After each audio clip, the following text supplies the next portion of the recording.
Bonjour à tous et bienvenue dans ce 12h50. Nous sommes le mercredi 24 juin. On regarde les titres de l'actualité. Le coup d'envoi des soldes d'été avec dès le premier jour de belles remises et des bonnes affaires. Nous verrons que les enfants se montrent parfois plus exigeants que leurs parents. Le remaniement ministériel, Nicolas Sarkozy a profondément remodelé son équipe. 8 ministres font leurs valises et laissent leur fauteuil à autant de petits nouveaux. C'est la surprise du remaniement, l'arrivée de Frédéric Mitterrand, le neveu de l'ancien président est nommé au ministère de la Culture à la place de Christine Albanel. La passation de pouvoir a eu lieu ce matin. Et puis à la fin de ce journal, une rencontre étonnante avec un sosie de Johnny Hallyday qui travaille à la Poste. Ce fan de notre rocker national livre le courrier en musique. La météo, on prévoit un après-midi ensoleillé sur la plupart des régions, à l'exception des Alpes et des Pyrénées, où la pluie pourrait jouer les troubles fêtes. Les températures, elles deviennent enfin estivales partout. 21 degrés à Cherbourg, 26 à Paris et jusqu'à 28 degrés à Marseille. Avant de parler politique donc, cet événement qui était très attendu, le coup d'envoi des soldes d'été. La chasse aux bonnes affaires a démarré ce matin, elle va durer 5 semaines. Les commerçants attaquent fort avec des rabais conséquents, moins 50% en moyenne au lieu de moins 30 l'an dernier. Les clients étaient déjà très nombreux ce matin, comme ici vous le voyez à Roubaix dans le Nord. Et parmi ces clients, beaucoup de parents accompagnés de leurs enfants. Et vous allez le voir, les plus jeunes sont aussi souvent les plus exigeants quand il s'agit de faire les soldes. Jean-Claude Frédier, Bruno Marquet et Irène Candel. Céline, 10 ans, est une jeune fille décidée et organisée. Aujourd'hui, elle a un objectif et elle compte bien s'y tenir. Mission petit short en jean blanc, c'est parti. Un short en jean. Pas de chance, l'article existe, mais pas dans la couleur désirée. Céline est déçue, mais pas question de se rabattre sur autre chose, ni de passer la main à maman. C'est moi qui choisis, mais ma mère, elle me donne des conseils pour voir si elle a des goûts maintenant, moi je peux pas. Pour Lucille et sa maman, quelques rayons plus loin, les soldes, c'est la prise de tête. Il lui faut des habits assez légers, si vous voulez, et elle me... De cet âge-là, elle me saoule. Faire les magasins avec son enfant et accepter ses goûts, ce n'est pas si facile. La maman de Lucille en a bien conscience. En fait, j'ai envie qu'elle reste encore petite fille. C'est ça mon truc. À Marseille, cette maman a réglé le problème. C'est elle qui décide. Un point, c'est tout. Il est très beau. Hein? Oh, c'est moins 50. Dans l'autre magasin, elle voulait une paire de chaussures. Moi, j'ai dit non. Elle a insisté, mais c'est moi qui ai gagné à la fin. Hein. Quand le premier jour des soldes tombe un mercredi, difficile de toute façon de se passer des enfants, qu'ils coopèrent ou non. Et alors que les périodes de promotion se multiplient tout au long de l'année, voici notre question internet du jour. Achetez-vous encore des vêtements en dehors des périodes de soldes? Vous pouvez répondre et débattre sur notre site internet m6info.fr. Hier, nous vous demandions si l'écologie serait un critère de choix pour vos vacances. Eh bien, c'est non pour 71% d'entre vous. Seuls 29% des internautes semblent préoccupés par cette question. La politique à présent avec une image, celle du nouveau gouvernement issu du remaniement qui a eu lieu hier soir. Autour de Nicolas Sarkozy sur les marches de l'Elysée, les petits nouveaux et les ministres confirmés ont posé rapidement il y a quelques minutes pour la traditionnelle photo de famille. On découvre de nouveaux visages qui devraient faire parler d'eux dans les semaines qui viennent. On attendait un simple réajustement, c'est finalement un vrai remaniement ministériel qui a été annoncé. Nicolas Sarkozy a réservé quelques surprises dans ce jeu de chaises musicales. Et la première est un Mitterrand dans un gouvernement de droite. D'autres personnalités font également leur entrée et quelques poids lourds changent d'affectation. Grégory Lafont nous décrypte les choix du président. Les recrues sont au nombre de 8. Mitterrand, ministre de la Culture de Sarkozy. La prise est belle, c'est la surprise du chef, la seule recrue showbiz glamour du gouvernement Fillon 4, mais pas vraiment une nouvelle ouverture politique. Frédéric Mitterrand, le neveu de l'ancien président, vote à droite depuis au moins 13 ans. L'ouverture ne fait donc plus recette, sauf pour Michel Mercier, le centriste volé au modem de François Bayrou. Il s'occupera de l'aménagement du territoire. Place donc à la droite sérieuse et aux fidèles du chef. Le plus zélé, Christian Estrosi, maire de Nice, spécialiste des questions de sécurité, revient à l'industrie. Pierre Lelouch, pilier du RPR puis de l'UMP, arrive lui aux affaires européennes. Henri de Raincourt présidait le groupe UMP au Sénat. Il gérera les relations avec le Parlement. Enfin, Benoît, apparu 39 ans, très ambitieux, devient secrétaire d'État au logement. Elles sont les deux seules figures féminines à entrer au gouvernement. Nora Béra, issue de la diversité, aura en charge le dossier des aînés. Marie-Luce Panchard devra, elle, apaiser l'outre-mer. Le remaniement est aussi marqué par quelques mouvements entre les ministères, peut-être les plus importants sur le plan politique. Ils sont des incontournables pour Nicolas Sarkozy. Michèle Alliot-Marie passe de l'Intérieur à la Justice, elle devient ministre d'État numéro 3 du gouvernement. Du coup, Brice Hortefeux, qui en rêvait, débarque place Beauvau, avec sans doute un tour de vis sécuritaire au programme. Xavier Darcos, contesté, usé par 2 années difficiles à l'éducation, garde la confiance du chef de l'État au ministère du Travail. Luc Châtel, nouveau poids lourd de la majorité issu du monde de l'entreprise, hérite donc de l'éducation. Enfin, dernière surprise, Ramayad reste au gouvernement. La femme politique préférée des Français passe des droits de l'homme au sport. Il y a donc ceux qui sont confirmés dans leurs fonctions et ceux qui changent de portefeuille, mais il y a aussi ceux qui font leur valise, comme Rachida Dati et Michel Barnier, récemment élus au Parlement européen. Leur départ était annoncé. En revanche, certains sont tout simplement débarqués. Christine Boutin, Roger Carucci, André Santini, Bernard Laporte, Yves Gégaud et Christine Albanel. La ministre de la Culture paye les ratés de la loi Hadopi sur le téléchargement illégal. Ce matin, elle a officiellement passé le relais à son successeur, Frédéric Mitterrand. Ambiance dans les ministères où l'on fait les cartons, David Bobin, David Madège, Éric Declémy. Premier à annoncer sa nomination hier matin et premier à venir chercher les clés de son ministère ce matin. Frédéric Mitterrand est impatient d'endosser le costume de ministre de la Culture. Et dès son arrivée, il imprime son style auprès des journalistes. C'est bien ? Ça va, vous êtes toujours aussi jolie. Est-ce que vous êtes ministre ?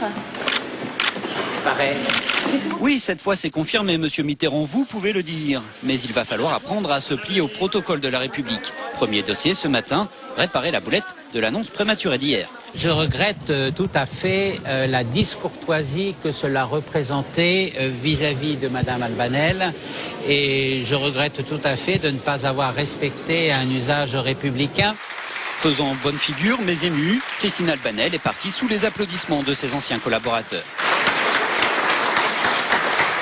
Certains partent, d'autres arrivent. C'est évidemment un grand moment d'émotion et grande fierté de prendre la tête de ce ministère. Et pour son premier ministère de plein exercice, l'ex-secrétaire d'État à l'industrie, Luc Châtel, s'empare de l'éducation. Un portefeuille explosif, d'autant que son prédécesseur, Xavier Darcos, lui a laissé un petit cadeau empoisonné sur le bureau. L'annonce ce matin dans la presse de la suppression de 16 000 postes dans l'éducation nationale. Je lui souhaite bonne chance et bon courage. Il a un vaste champ devant lui. Vous savez, c'est un ministère où les choses ne cessent jamais. Ravi de quitter l'éducation, où son travail était de réduire les effectifs, Xavier Darcos s'en va au ministère du Travail, où cette fois sa mission sera de créer des emplois. La passation de pouvoir avec Brice Hortefeux se fera cet après-midi. Dans le reste de l'actualité, un déménagement sous haute surveillance hier soir à Nancy. 280 détenus ont quitté la vieille prison du centre-ville en bus pour s'installer dans un établissement flambant neuf en périphérie. Un transfert qui s'inscrit dans le cadre de la modernisation des centres pénitentiaires, avec en particulier des meilleures conditions de vie pour les prisonniers. On écoute la directrice de la prison. Ce qui est le plus visible, c'est les conditions d'encellulement, avec des cellules individuelles et doublées. Et puis évidemment, dans le sein de ces cellules, on a tout un coin sanitaire complètement cloisonné, avec douche en cellule, eau chaude, eau froide. Et ça, à Charles III, c'est une véritable révolution. On peut dire que c'est effectivement une page qui se tourne. On passe de la pénitentiaire du 19e siècle à la pénitentiaire du 21e siècle. Les détenus sont désormais placés dans des cellules individuelles équipées d'interphones en cas de problème. Ils pourront également téléphoner plus facilement à leur famille grâce à de nouveaux équipements. La grippe A touche désormais 23 enfants de l'école Cardinal Amette dans le 15e arrondissement de Paris. 6 cas avaient jusqu'ici été détectés au sein de la même classe de CM2 qui revenait d'un voyage scolaire en Angleterre. Le virus s'est donc répandu dans d'autres classes. L'école a été fermée jusqu'à demain. Les enfants sont sous traitement. Leur état n'inspire pas d'inquiétude. L'actualité à l'étranger avec Andrés, le premier ouragan de la saison dans le Pacifique. Les pluies torrentielles et les vents violents ont provoqué d'importantes inondations et de gros dégâts dans des villages touristiques proches d'Acapulco. Un pêcheur est également porté disparu. Ces dernières heures, Andrés s'est affaibli en atteignant les côtes mexicaines et a été rétrogradé en tempête tropicale. On revient en France avec un métier que l'on avait oublié. Un jeune Toulousain remet au goût du jour la très vieille profession de porteur d'eau. Juché sur son vélo, il sillonne la ville et livre des packs d'eau minérale aux particuliers et aux entreprises pour une poignée d'euros. Le reportage de Thierry Gardet et Nicolas Alban. Là, on va chez Madame Bounot, qui me commande régulièrement de l'eau en bouteille. Avec sa casquette et son bon vieux triporteur, succès garanti dans les rues de Toulouse pour le porteur d'eau version 2009. Bonjour Madame Bounot, c'est le porteur d'eau. C'est vraiment pratique.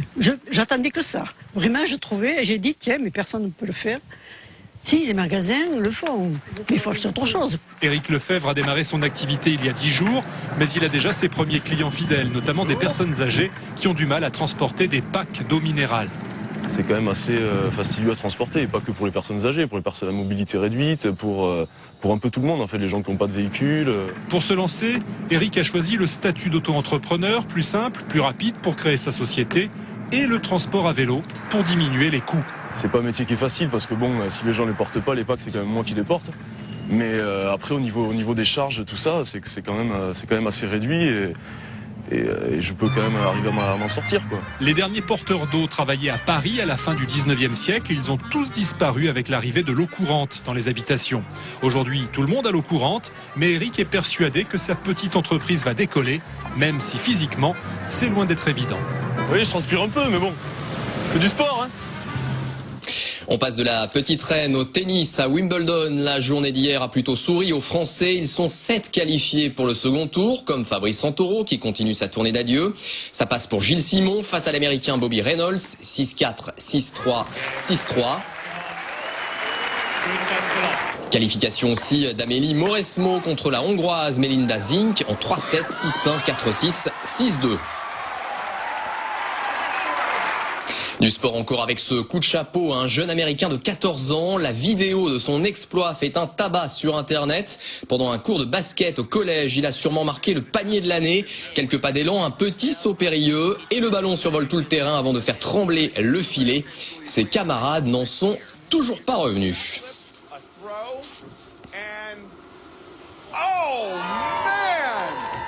Allez, on revient en France. Johnny Hallyday poursuit sa tournée d'adieu. À 66 ans, notre rocker national enchaîne les concerts un peu partout dans le pays. Plus surprenant, il enchaîne aussi les livraisons de courrier. Et oui, c'est incroyable, mais Johnny arrondit ses fins de mois en travaillant à la Poste de Bordeaux. Xavier Gégère et Christophe Huet se sont glissés dans sa camionnette. Mais est-ce vraiment le vrai Johnny? Reportage. Notre Johnny national au volant d'une voiture de la Poste, l'image peut surprendre. En fait, celui qui a troqué le blouson de cuir noir pour la veste de facteur, c'est Jean-Patrick. Chaque jour, les entreprises bordelaises se font livrer leur courrier par le sosie du célèbre chanteur. Bonjour. Bonjour. Voilà, petit courrier. Il est un peu plus fort, Johnny Hallyday, je pense, c'est un peu plus mince. Mais c'est assez surprenant, ouais. Le regard, la démarche, le look, la ressemblance est étonnante. Pendant son temps libre, Jean-Patrick se glisse dans la peau du personnage. Il effectue une trentaine de concerts par an et c'est dans sa voiture de service qu'il répète les chansons. C'est la musique que j'aime, et elle vient de là, elle vient du blues. Au quotidien, je veux dire, dans mon boulot, je reste moi-même. Je veux dire, faut pas se prendre pour Hallyday du moment qu'on n'est qu'un sosie. Donc, où je commence à me prendre au sérieux, à copier un peu le personnage, c'est en spectacle surtout. Régulièrement, Jean-Patrick se fait interpeller dans la rue. À défaut de signer les autographes, il en profite pour vendre des timbres collector à l'effigie de Johnny, bien sûr. Il manque juste l'accent et c'est bon, on vous prend. Bon, qu'est-ce qu'il faut que je prenne comme accent? Ah, je sais pas, je pourrais pas l'imiter, moi. Ah, d'accord. Il a une voix un peu trop virile pour moi. Ça, vous savez faire quand même. Rock'n'roll, hein. C'était le journal de la rédaction. Merci de votre fidélité. Pour l'info, vous retrouvez 100% Mag à 18h50, puis le 6 minutes à 19h45. Tout de suite, la météo.